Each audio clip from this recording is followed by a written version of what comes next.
አክብሮታዊ ሰላምታችን በእያላችሁበት ይድረሳችሁ ውድ የፈታ ቤተሰቦች እንደምን ቆይታችኋል? የዕለተ ረቡዕ የምሽት መረጃዎችን ከዚያ አስከትለን እንነግራችኋለን። በቅድሚያም አርዕስቱን ኢሳያስ የሰጡት ጥብቅ ቀነ ገደብ የተቀመጠለት ማስጠንቀቂያ ከሰዓታት በኋላ ያበቃል። ማስጠንቀቂያው ከወጣ አንድ ወር ሆኖታል።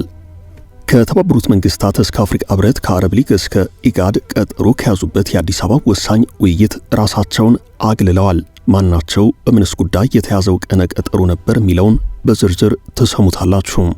የአሜሪካው ፕሬዝዳንት ዶናልድ ትራምፕ አስተዳደር በአፍሪካ ቀንድ ፍጥጫ ውስጥ ከግብጽና ኤርትራ የጋራ ወታደራዊ ጎራ ጀርባ በመሰለፍ ጸረ ኢትዮጵያ ጥምረት እያደራጀ ነው መባሉን በይፋ አስተባብሏል።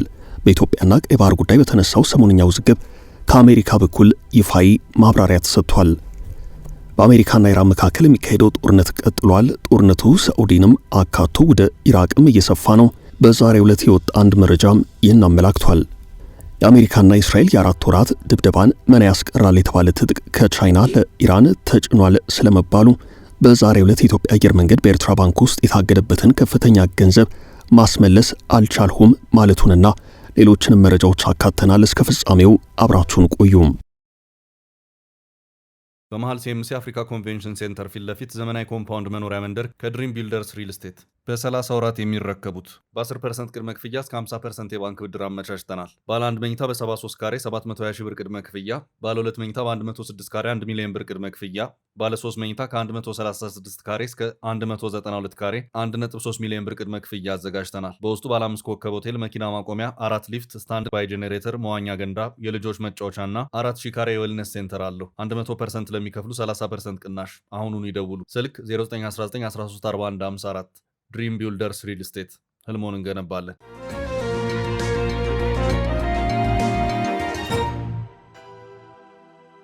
የኢሳያስ ማስጠንቀቂያ ሰዓታት ቀሩት።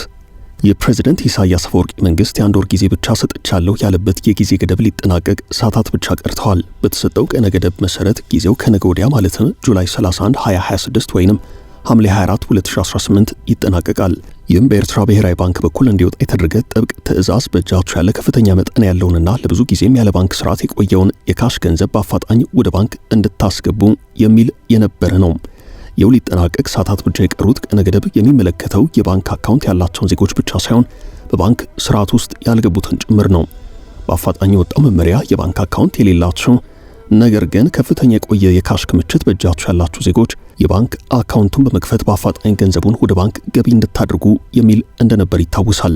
መመሪያው አከል አድርጎም ይህ ሳይሆን ቀርቶ የተሰጠው ጁላይ 31 2026 ቀነ ገደብ ካለፈ ግን እርምጃ ይወሰዳል በማለት ነበር ያስጠነቀቀው። ሊወሰድ የሚችለው ምን አይነት እርምጃ ነው በሚለው ጉዳይ ዙሪያ ግን ግልጽ መረጃ የለም። ቀነ ገደቡ ካለፈ ጥብቅ እርምጃ ይወሰድበታል የተባለው ይኸው መመሪያ ጊዜው የሚጠናቀቀው ከነገ ወዲያ ነው። መመሪያውን ገቢር አላደረጉም በሚባሉ አካላት ላይ ምን አይነት እርምጃ እንደሚወሰድ በቀጣይ የሚታይ ይሆናል።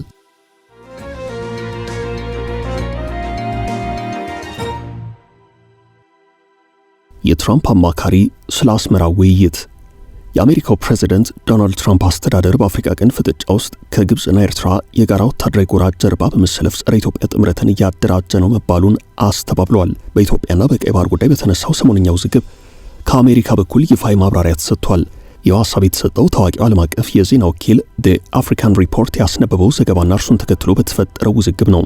ዲ አፍሪካን ሪፖርት ከትናንት በስቲያ ባጋራው መረጃ በአሁኑ ወቅት የዶናልድ ትራምፕ አስተዳደር በአፍሪካ ቀንድ ባለው አዲስ ፍጥጫ ውስጥ በአንድ በኩል በግብጽ ሶማሊያና ኤርትራ የጋራ ወታደራዊ ጎራ፣ በሌላ በኩል ደግሞ በኢትዮጵያ ሶማሌላንድና እስራኤል ስትራቴጂያዊ ጥምረት መካከል እየተቀረቀረ ይገኛል ሲል ሰፊ የዲፕሎማሲ ትንታኔ ይፋ አድርጎ ነበረ። የጋዜጠኛ ጁሊያን ፔክዌት ዘገባ እንደሚያሳየው የፕሬዝዳንት ትራምፕ ከፍተኛ የአፍሪካ ጉዳዮች አማካሪ ማሳድ ብሎስ በካይሮ ተከታታይ ሚስጥራዊ ስብሰባዎችን ማድረጋቸው ዋሽንግተን ግልጽ የሆነ ስትራቴጂያዊ ርዕይ ሳይኖራት በአፍሪካ ቀንድ ጸረ ኢትዮጵያ ጥምረትን ለመደገፍ ወገንተኝነት እያሳየች ነው የሚል ከፍተኛ ውዝግብ ቀስቅሶ ነበረም። ይህንን በስፋት የተሰራጨውን ዘገባና ቀጠናዊ ውጥረት ተከትሎ የአሜሪካው የአፍሪካ ቀንድ ከፍተኛ አማካሪ ማሳድ ብሎስ በዛሬው ዕለት በኤክስ ገጻቸው ባሰፈሩት መልእክት አስቸኳይ ምላሽ የሰጡ ሲሆን በአሜሪካ ላይ የተሰነዘረውን ወቀሳ አስተባብለዋል። የአሜሪካ የአፍሪካ ቀንድ ከፍተኛ አማካሪው የቅርብ ጊዜ አሳሳች ዘገባዎች የአሜሪካንን ዲፕሎማሲ ጸረ ኢትዮጵያ ጥምረትን ለመፍጠር እንደተደረገ ጥረት አድርገው አቅርበውታል። ወሬው ስህተት ከመሆኑም በላይ አላስፈላጊ ቀውስ ቀስቃሽ ነው ሲሉ ተችተዋል። አሜሪካ ከኢትዮጵያም ሆነ ከሌሎች የአፍሪካ ቀንድና ከሰፊው የቀይ ባህር ቀጠና ሀገራት ጋር የምትሰራው የጋራ ቅድሚያ የሚሰጣቸውን የደህንነት አጀንዳዎች ለማስቀጠል ብቻ ነው ብለዋል። ከፍተኛ አማካሪው በማጠቃለያቸው አሜሪካ ከአንድ ቀጠና አጋር ጋር የምታደርገው ስምምነት በሌላኛው ሀገር ላይ የተከፈተ ጠላትነት ተደርጎ ሊወሰድ አይገባውም ብለዋል። የአሜሪካ ዲፕሎማሲ ዓላማ እርስ በርስ የሚፎካከሩ የኃይል ጎራዎች መፍጠር ወይንም ልዩነቶችን ማጉላት እንዳልሆነ የጠቀሰው ይኸው መልእክት ይልቁንም ግጭቶችን ለመከላከልና ዘላቂ ሰላምን ለማስፈን ከሁሉም አጋሮች ጋር በአዎንታ መስራት መሆኑን አስታውቀዋል።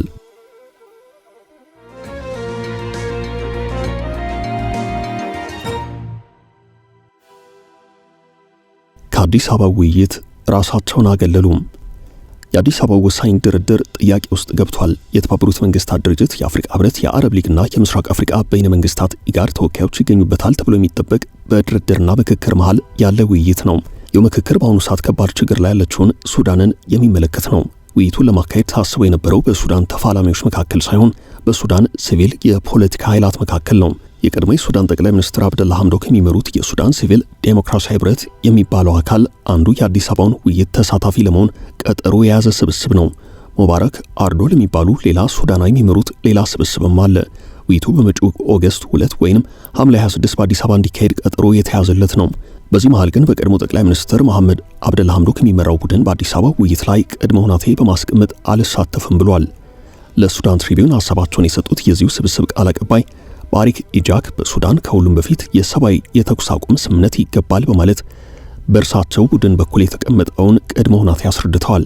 በአዲስ አበባ ለማወያየት ቀጠሮ ለያዙት አካላት ደብዳቤ ጽፈናል ሲሉም ተናግረዋል። በዚህ ውይይት ከ30 በላይ ሱዳናውያን በሱዳን ወቅታዊ ጉዳይ ላይ ለመምከር ቀጠሮ የያዙ ሲሆን በዚህም የሐምዶክ ስብስብ ግን የለውበትም ብለዋል። ስብስቡ በቀድሞ መንግስት ውስጥ የነበሩት እስላማዊ ኃይላት በዚህ በአዲስ አበባ ውይይት ላይ መሳተፍ የለባቸውም የሚል ሌላ ከንግግሩ ራሱን ያገለለበትን አቋም አንጸባርቋል። የመሐመድ ሐምዶክ ቡድን የአዲስ አበባ ምክክር ላይ መሳተፍ አለመሳተፉ ምን አይነት አዎንታዊ ወይንም አሉታዊ ተጽዕኖ ያስከትላል በሚለው ጉዳይ ዙሪያ ግን ግልጽ ነገር የለም። ሱዳን በአሁኑ ሰዓት በጀነራል አብደልፋታህ አልቡርሃንና በጀነራል መሐመድ ሐምዳን ዳጋሎ የታጠቁ ኃይላት ከባድ ፍልሚያ እየደቀቀች ያለች ሀገር በመሆኗ ይኸው የአዲስ አበባው የሲቪል ሱዳናውያን ውይይትና ምክክር ምን አይነት ውጤት ሊያመጣ ይችላል የሚለው ሌላኛው ጥያቄ ነው።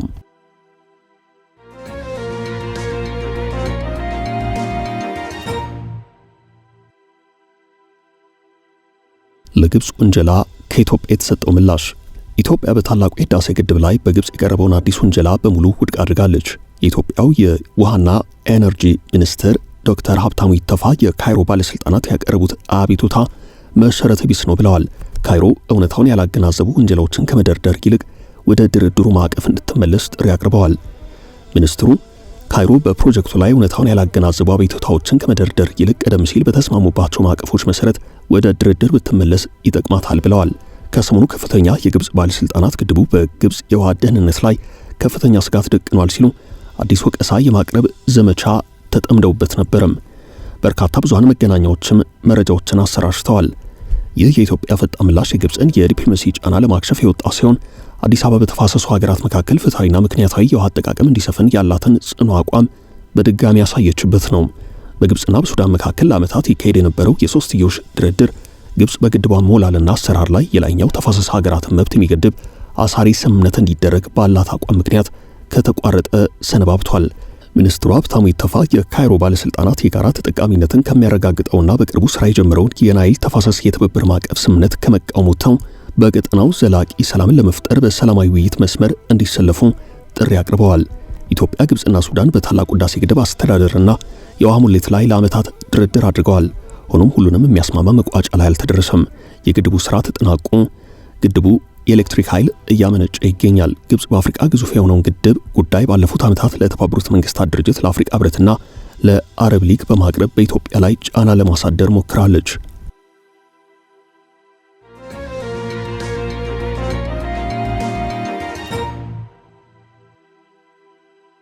ተሰናባቹ ስራ አስፈጻሚ የኢትዮጵያ አየር መንገድ ግሩፕ በኤርትራ ስለታገደበት ገንዘብ የሰጡት አስተያየት።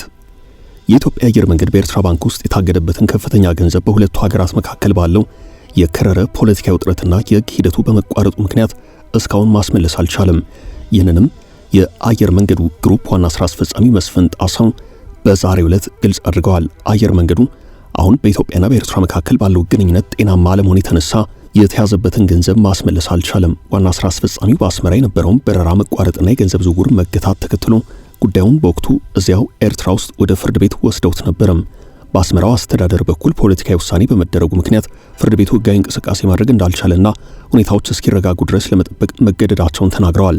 አየር መንገዱ በውጭ ሀገራት የገንዘብ እገዳ የገጠመው በኤርትራ ብቻ ሳይሆን በተለያዩ የዓለም ሀገራት ጭምር ሲሆን በአሁኑ ወቅት በርካታ ገንዘቡ በሩሲያ ተይዞበት እንደሚገኝ አስታውቋል። በሩሲያ የተያዘውን ይህንን ከፍተኛ ገንዘብ ለማውጣት የተለያዩ ዓለም አቀፍ የዲፕሎማሲና የፋይናንስ ጥረቶች የተደረጉ ቢሆንም በኤርትራ ያለው ገንዘብ ግን በሁለቱ ኃይላት መካከል ካለው ወታደራዊና ፖለቲካዊ ፍጥጫ ጋር በቀጥታ የተያዘ በመሆኑ እስካሁን ምንም አይነት መፍትሄ አላገኘም።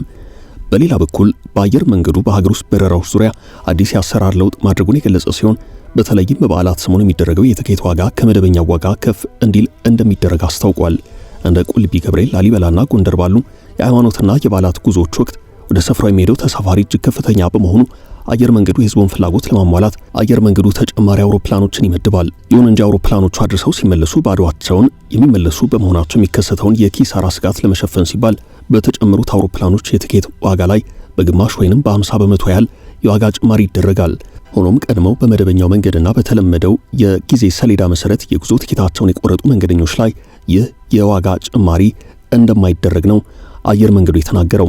የኢትዮጵያ አየር መንገድ ግሩፕ ዋና ስራ አስፈጻሚ አቶ መስፍን ጣሰው በዛሬው መግለጫቸው የሥራ ዘመናቸውን በተመለከተ በሰጡት አስተያየት በመጪው ሐምሌ 30 የሥራ ዘመናቸው እንደሚጠናቀቅና በጡረታ እንደሚሰናበቱ ተናግረዋል። በኢትዮጵያ ሕግ መሰረት የአንድ ሰው የጡረታ ዕድሜ 60 ዓመት ሲሞላ የሥራ ውል የሚቋረጥ በመሆኑ እርሳቸውን ከ3 ዓመታት በፊት በጡረታ መሰናበት እንደነበረባቸው አውስተው ሆኖም በተቋሙ ጥያቄና በመንግስት ውሳኔ የሥራ ዘመናቸው መጀመሪያ ለ2 ዓመታት በመቀጠልም ለተጨማሪ 1 ዓመት ተራዝሞ በቀጣዩ ሳምንት ፍጻሜ ያገኛል። ወደፊት በጡረታ መሰናበታቸው የሚጠበቅ ቢሆንም በቀጣይ ስለሚኖራቸው ቆይታ ግን በመንግስት የሚወሰን መሆኑን ተናግረዋል።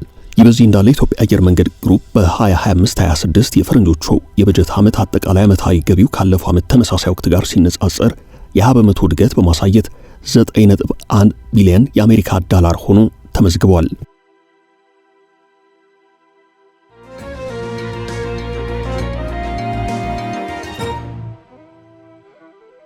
ኢራን ከቻይና የአየር ጥቃት መከላከያ መሳሪያ ልትታጠቅ ነው። ውድቅ የተደረገው የሆርሙዝ ስምምነት ኢራን ባለፉት 4 ወራት በመካከለኛው ምስራቅ ሀገራት ባሉ የአሜሪካ የጦር ሰፈሮች ላይ ጠንከር ያለ ውድመት ያስከተለ ጥቃት ፈጽማለች። የአሜሪካ ጦር የቀጠናው ዋነኛ አይን ነው የተባለው ራዳርን ጨምሮ አሜሪካ በቢሊዮኖች ውድመት በጦር ሰፈሮቿ ላይ ደርሶባታል። ኢራን ባልተለመደና ከዚህ ቀደም ባልነበረ ጥራት ኢላማዎችን ስትመታ የነበረበት ሚስጥር ከቻይና ያገኘችው ሳተላይት ስለመሆኑ ይነገራል። የፕሬዚደንት ትራምፕ ቤጂንግ ለቴህራን ያላትን ወታደራዊና የመረጃ ድጋፍ እንድታቆም መጠየቅና ማስጠንቀቃቸውም የሚታወስ ነው።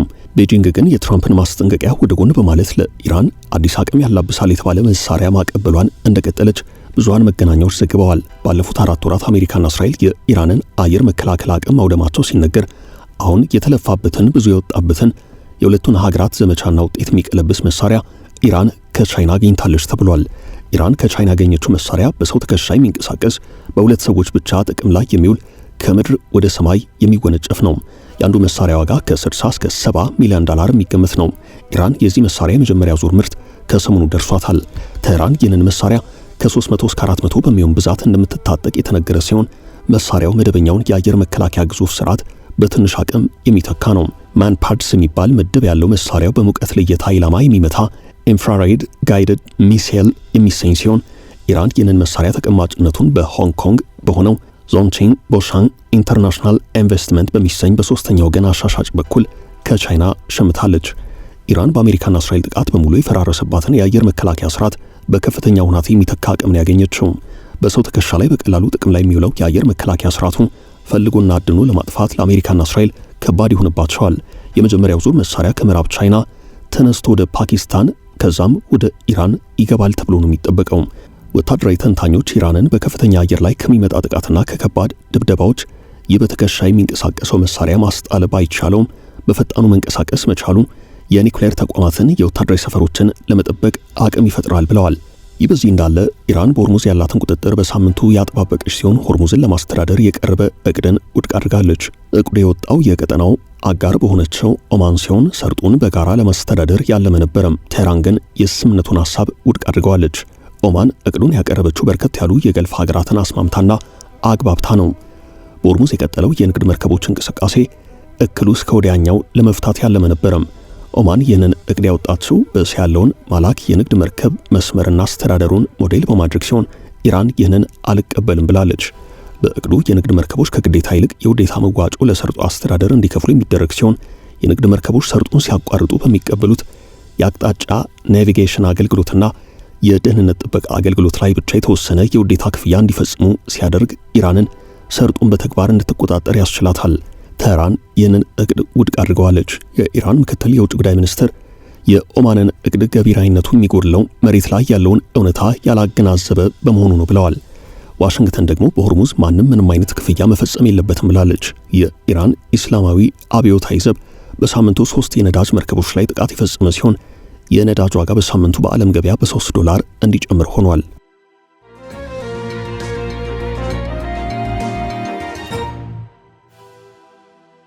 ሳዑዲ አረቢያ ከአሜሪካ ጎን በመሆን ጥቃት ሰነዘረች።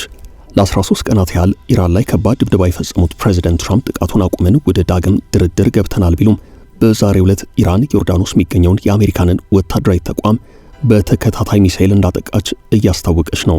ጦርነቱ በአሁኑ ሰዓት ሳዑዲ አረቢያንም አካቷል፣ ወደ ኢራቅ ጭምር ሰፍቷል። ጦርነቱን በበላይነት እየመራ ያለው የአሜሪካ የማዕከላዊ እዝ ኢራን በዮርዳኖስ የአሜሪካ ጦር ማዕከላት ላይ ተከታታይነት ያላቸው ሚሳኤል ጥቃቶችን እየሰነዘረች መሆኑን አስታውቋል። ነገር ግን ሁሉ ሚሳኤሎች ተመትተው ከሽፈዋል ነው ያለው። የኢራን ኢስላማዊ አብዮታዊ ዘብ ጥቃቱን መሰንዘሩን አረጋግጦ ለአሜሪካ ትምክህተኝነትና ወረራ ምላሽ ለመስጠት የተወሰደ እርምጃ ነው ብሎታል።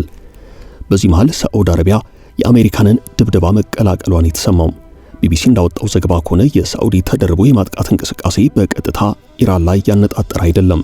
በኢራን ይደገፋል የሚባለውንና በኢራቅ የሚንቀሳቀሰውን ኃይል አሜሪካ የአየር ጥቃት ስትሰነዝር ሳዑዲ ተደርባ አጥቅታለች። በዚህም ኢራን በቀጣይ ሳዑዲ ላይ ባነጣጠረ መልኩ ሌላ ጥቃት ልትሰነዝር ትችላለች የሚል ስጋት አለም። በሳዑዲና አሜሪካ ትብብር የአየር ጥቃት የተሰነዘረበት የኢራቅ ታጣቂ ኃይል በኢራን የሚደገፍ የሺያ እስልምና አስተምሮ ስብስብ የሚከተል ነው። ሳዑዲ ከየመን ሐውቲ ታጣቂዎች ጋር ጭምር ግጭት ውስጥ እንደምትገኝ ይታወቃል። ታጣቂዎቹ በቀይ ባህር መነሻቸውን የሳዑዲ ወደቦችን ያደርጉ መርከቦችን በቀይ ባህር አናሳልፍም በማለት ገደብ ጥለዋል። ከዚህ ባለፈም ታጣቂዎቹ ወደ ሳዑዲ ግዛት ሚሳኤሎችን እያስወነጨፉ ነው። ሳዑዲ በዚህ አቅጣጫ ያለውን የቤት ሥራ ሳታጠናቅቅ አሁን ደግሞ ከአሜሪካ ጎን በኢራን ይደገፋሉ በሚባሉት የኢራቅ አማጽያን ላይ የጋራ የአየር ጥቃት ሰንዝራለች። ይህ አሁን በአሜሪካና ኢራን የጋራ ትብብር ጥቃት ደረሰበት የተባለው የኢራቅ ታጣቂ ኃይል ኢራቅ በሚገኙት የአሜሪካ ጥቅሞች ላይ ተከታታይ ጥቃቶችን ሲሰነዝር የቆየ ነው። ውድ ቤተሰቦቻችን ለዛሬ ያዝንላችሁ ርዕሰ ጉዳዮች እዚህ ላይ ቋጨን። ላይክ፣ ሼር እና ኮሜንት በማድረግ ለቻናላችን ድጋፋችሁን መግለጽ እንዳትዘነጉ እያልን ከሌሎች መረጃዎች ጋር ደግመን እስክንገናኝ ቸር ያሰማን ስንል ተሰናበትን።